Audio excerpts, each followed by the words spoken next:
you're using YouTube as a business owner to help you build your visibility, grow your email list, generate more sales to your digital products, or book more clients, you must follow this YouTube script that I'm about to share with you if you want to ensure you're not wasting time or money on the videos you create. Now, in this recent series on my YouTube channel, I've been sharing with you exactly, as a business owner, how to be strategic here on YouTube. Everything from how to get started on YouTube, how not to fail on YouTube, how to research keywords, how to plan videos. But we've now gotten to the part that you need to understand how to script your videos to get the best results on YouTube. Because if you're putting your time into these YouTube videos, they need to be evergreen.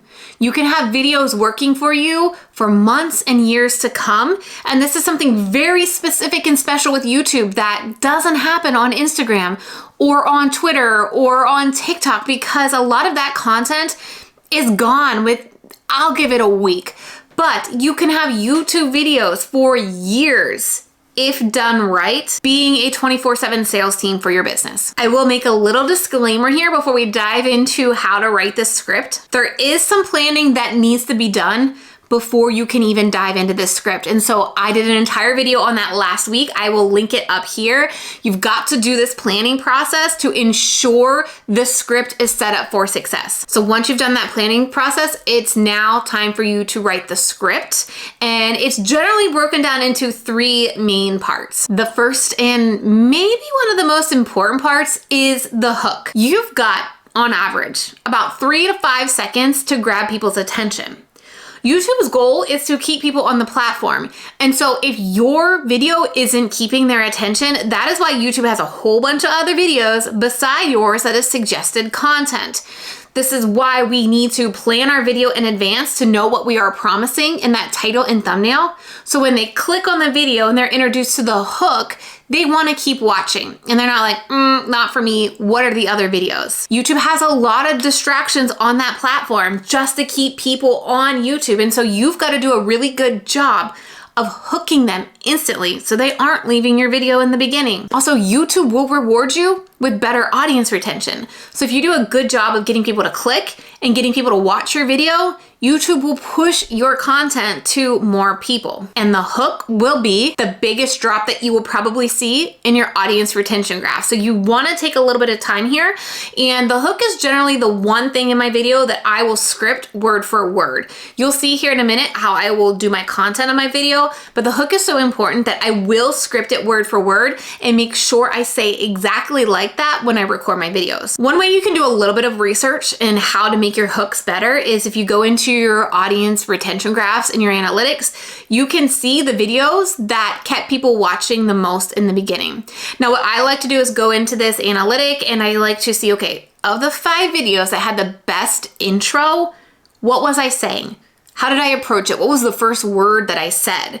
And how can I replicate that for the video that I'm scripting right now? For example, this one hits on a common theme here in the online business space, and it goes against what people typically say about passive income. So my viewer who clicks on it is leaning in like, wait a minute, everybody else says this. Why are you saying that?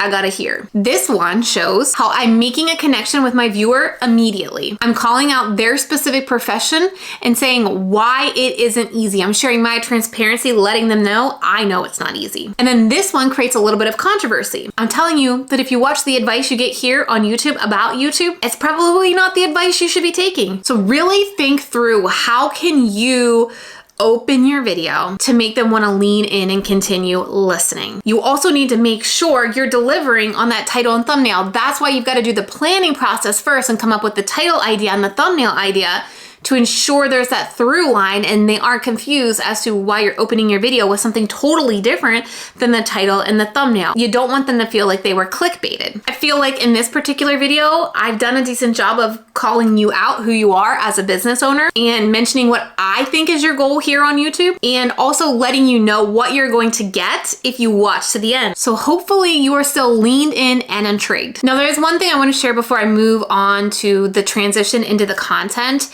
And it's the biggest mistake that I see with hooks. You do not want to be opening your hook, introducing yourself, or with some kind of branded intro with music and your logo. This is not going to keep your viewers interested, and they are going to immediately go on over to the suggested videos.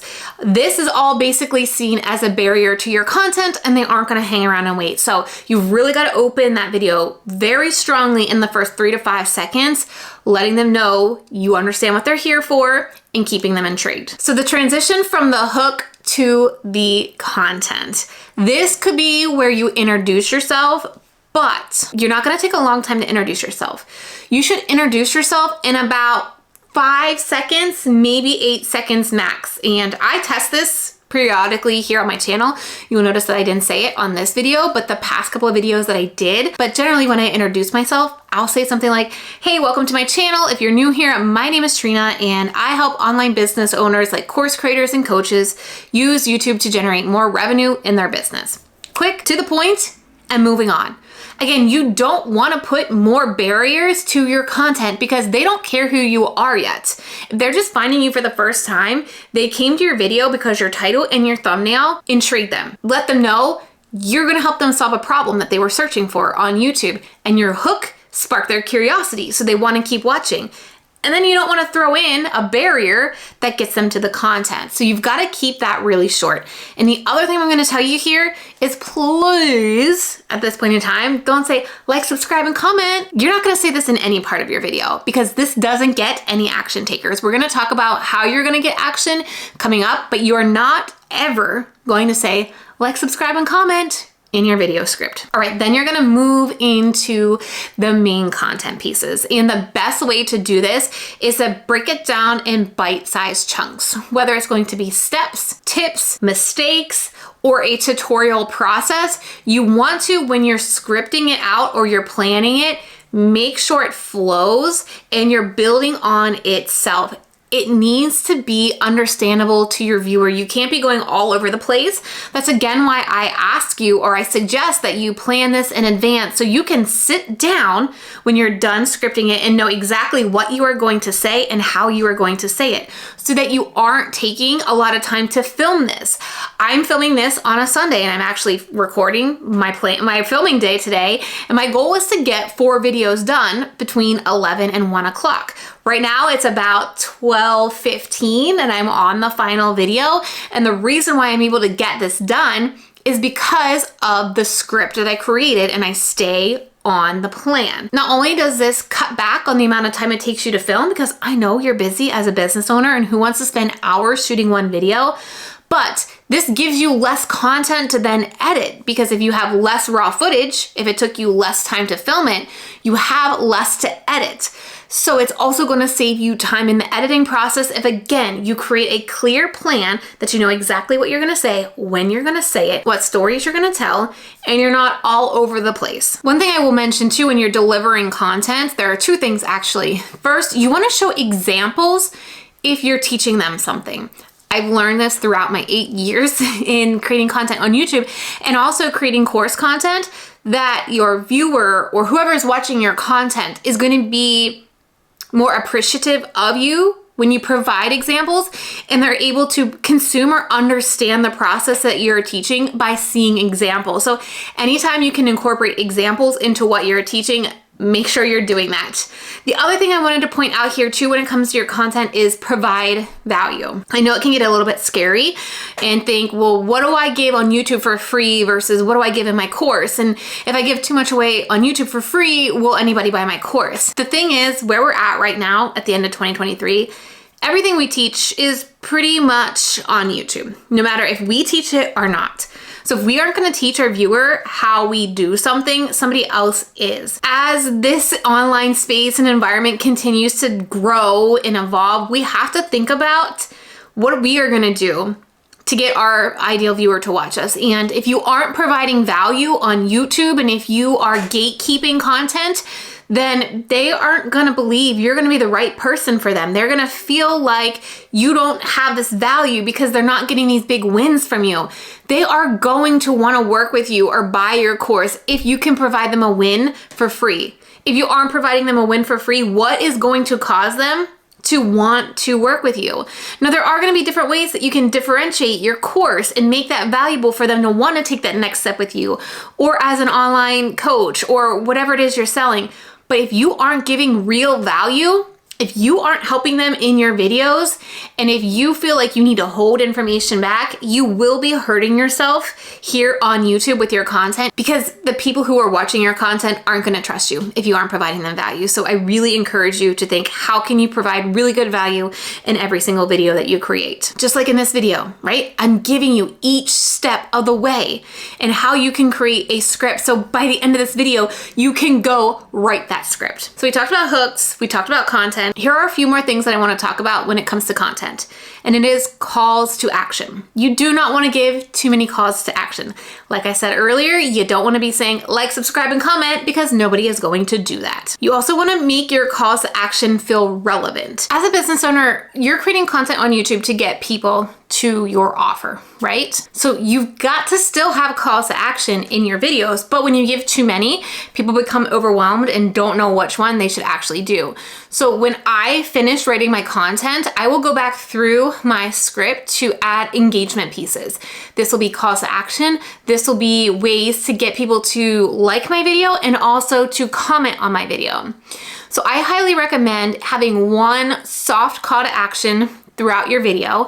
You will see that if you watch any of my recent videos, I have pitched or had a call to action to my workshop, Profit Per View, where I teach you my process for keyword researching and building out a content plan for YouTube based on data. And I tell people to go to trenalittle.com/PPV to get their seat. Now, when I drop this particular call to action, it's authentic. It makes sense for where I put that in the content. Very much just like I did right now when I was telling you about a soft call to action, I gave you a soft call to action. From there, you want to avoid really any more calls to action off the platform until you get to the end of your video in your outro, which we'll talk about here in a moment. I will also go through my content and figure out where can I add a call to action to like the video. Instead of just saying like the video, which why would they want to click it? You want to give them a reason to like their video. So for me to write in a call to action here in this particular video to get somebody to like it, I may say something like, if you want to find more ways to stop wasting time and money on YouTube, hit that like button so I know you're feeling me in this video. Right? Something that makes sense, something that makes them say, heck yes, that is me right now. And then when it comes to asking a question, give them a specific question to answer. Don't just say, comment below.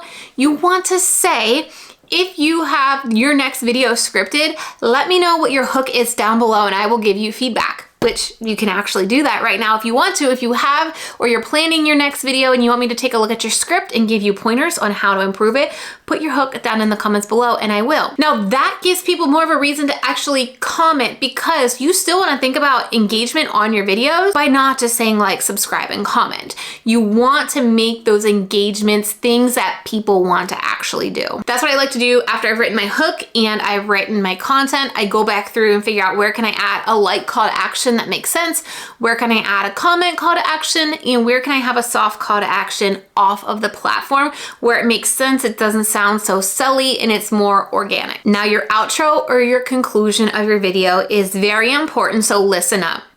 You cannot signal that your video is over. As soon as you say in conclusion or in summary or that's it, they are gone. As in, your viewer is gone. They're going to that next video, that next suggested video. Those signals tell people to leave, and you're not able to get that hard call to action in before they leave. Remember, we talked about that soft call to action? The end of the video will have a hard call to action. So when you are writing your YouTube script and you're getting to the very last piece of your content, you're not gonna say that's it in conclusion, in summary. Instead, you're gonna anticipate what is the next video that they are going to watch. Again, you're thinking about this series. Unless you're at the end of your series and that hard call to action is to sign up to work with you, get on a call with you, buy your course, because this is a framework that I teach inside of my coaching program, the firework strategy, with this series of videos. But most of the time, your end of your videos, your call to action at your end of your videos is going to get your viewer to another video.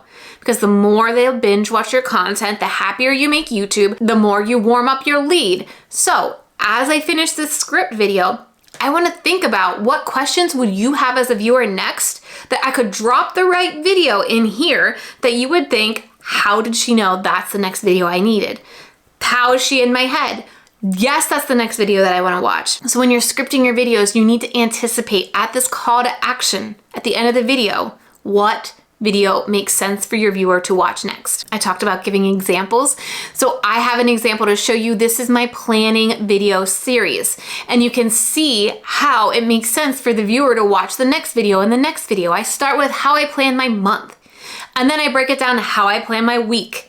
And then I break it down in how I plan my day. So somebody watches the month and they see this big overall plan, but then they're like, but how do you know what you're working on each week? And so then I share in the next video how I plan my week. And then they're like, well, how do you know what to focus on each day? And then I share my day, right? So it makes sense to go to the next video, and it helps them create this viewer journey for them that's easy to follow. I also have a great example on a digital product playlist as well. You can see this one right here. It starts with, why do you need a digital product in your business? Then the next one follows up because I convinced them they need one. Then the next one after that is some ideas, some quick digital product ideas, because in the first video, I told them they needed one.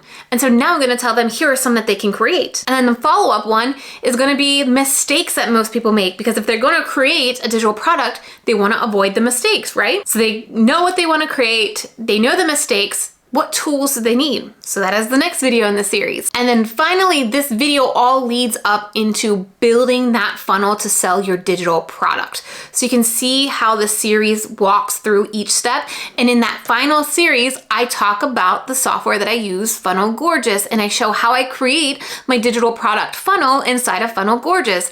And I tell them how they can try Funnel Gorgeous for themselves, because I am an affiliate and it is a strong call to action to sign up to Funnel Gorgeous so I can make some revenue as an affiliate for that software. That is my final last video's big call to action, why they need to try out Funnel Gorgeous, what they'll get when they sign up, what's the experience they're gonna have, and to where to go to get it. And thanks to this series of videos, that final video about Funnel Gorgeous and my affiliate link makes me money every single day in my business, and has now provided me an additional revenue stream because of the affiliate money that I'm making from that series of videos. Now I will review my video one more time and see where can I add some B-roll into this script to show what I'm doing, and instead of always just telling and talking head, right? Examples, where can I add examples?